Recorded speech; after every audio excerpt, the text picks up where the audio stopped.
collection Art Insight. Aujourd'hui, nous sommes donc partis à la rencontre de Madame Anne-Marie Laboureur, élève de Monsieur Albert Faniel.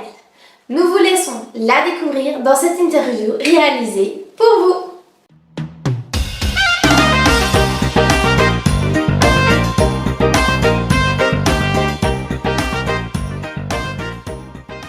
Je m'appelle Anne-Marie Laboureur, je suis de Genster, j'ai 65 ans et il y a 2 ans, 3 ans maintenant, le temps passe vite, j'ai pris ma retraite et je me suis demandé comment j'allais occuper mes journées.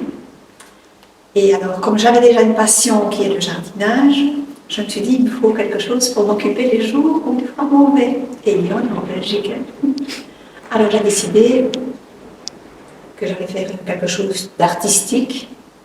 Et la peinture m'a toujours intéressée, mais de très loin. Je ne me suis jamais vraiment intéressée. Je me suis toujours posé des questions. Tiens, comment est-ce qu'on élabore un tableau du début à la fin? Par quoi est-ce qu'on commence? Comment ça se passe? Je n'avais aucune idée. Donc j'ai regardé des tutos sur YouTube.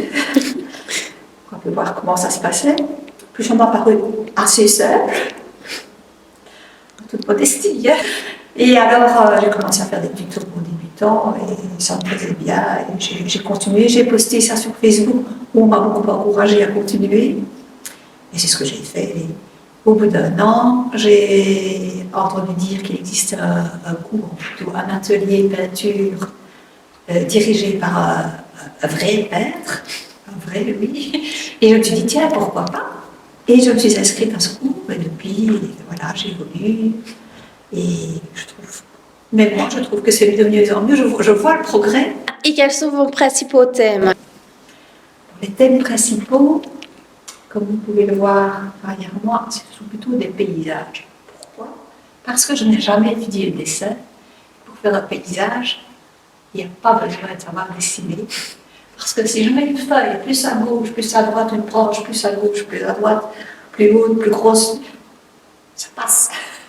Tandis que si je dois dessiner par exemple un personnage, si je dévie d'1 millimètre ou quoi, ça peut ne pas être bon. Donc voilà, j'ai choisi la simplicité, les paysages. Et vous avez un processus pour la création de votre tableau, du début à la fin? Mon processus, il est quand même toujours le même. Puisque ce sont des paysages, je commence par le fond, donc tout ce qui est au loin, c'est-à-dire le soleil, le ciel, puisque le ciel est très loin, et tout ce qu'il y a au fond, et puis j'arrive vers l'avant-plan, donc le fond est toujours un peu plus flou, puisqu'il est tout loin, moins précis, et l'avant-plan plus coloré et plus détaillé. Et il y a des artistes ou des mouvements artistiques qui vous influencent ou qui vous ont influencé? Non, pourquoi? Parce que je ne me suis jamais beaucoup intéressée à la peinture. Je connaissais les impressionnistes, que j'aime beaucoup, mais je n'arrive pas à faire comme eux. Moi, je ne sais pas me détacher c'est quand même très réaliste ce que je fais. Bon, de près, on voit bien que ce ne sont pas des photos, hein, mais de loin, on pourrait croire que ce sont des photos. Donc l'impressionnisme, ce sont plus des grosses touches pour moi, enfin, selon moi. C'est vrai qu'il y en a qui sont très, très détaillés aussi, mais même de près, on voit les grosses touches. Là, chez moi, pas. Donc, moi, j'y arrive pas à faire comme les impressionnistes. Je les admire de loin, mais je ne sais pas faire comme eux. Donc, je fais à ma manière, très réaliste, et voilà. Il y a un message ou une émotion que vous essayez de transmettre dans vos œuvres quand vous les faites? Je pars au départ d'une photo, puisque je peins d'après photo, qui m'a plu. Maintenant, pour quelle raison est-ce qu'elle m'a plu? C'est souvent, moi, purement esthétique. Ou peut-être parce qu'il y a une ambiance, une lumière, ça me parle, et que j'essaye de reproduire ça dans mes tableaux. Est-ce qu'il y a une anecdote ou un moment significatif qui est lié à une de vos œuvres que vous aimeriez partager? J'avais vu sur Pinterest, puisque c'est là que je vais chercher en général mes photos, j'ai la reproduction d'une peinture d'un peintre contemporain américain. Et elle m'avait vraiment beaucoup, beaucoup plu. Mais d'habitude, je peins d'après des photos de paysages, donc pas des photos de tableaux déjà peints par d'autres peintres. Mais là, je me suis dit, je vais faire une exception parce que c'était trop beau. Je trouvais les couleurs très belles, la robe très élégante. ça m'a beaucoup parlé. Et ça, j'ai fait l'exception, je l'ai reproduite et je l'aimais tellement que je ne la vois pas, je la garde pour moi. Et elle est justement plus impressionniste parce que j'ai pu m'inspirer de la façon de faire du peintre. Et là, c'était plus des touches, surtout pour faire le fond. La dame, évidemment, il y avait fallu que... Mais le fond est plus impressionniste que ce que je fais d'habitude. Et comment vous concevez l'interaction entre vous et le public qui vient admirer ou acheter vos œuvres? Question intéressante.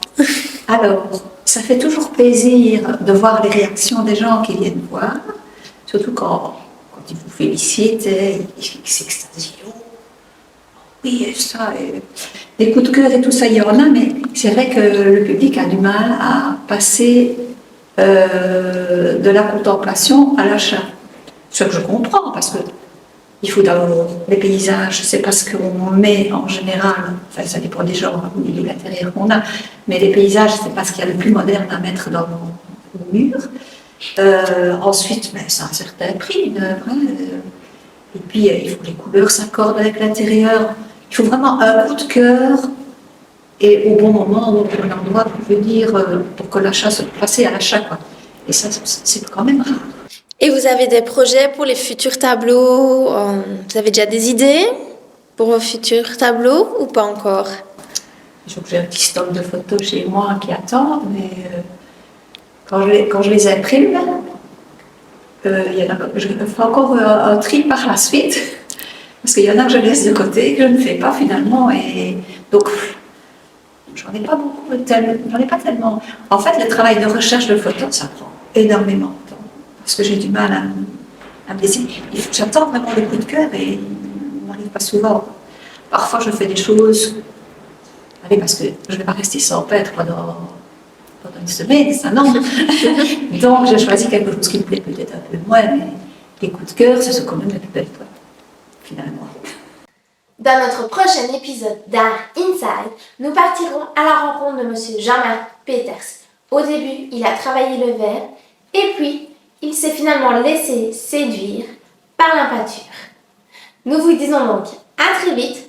N'oubliez pas de vous abonner à notre chaîne. Une excellente journée à vous. Au revoir.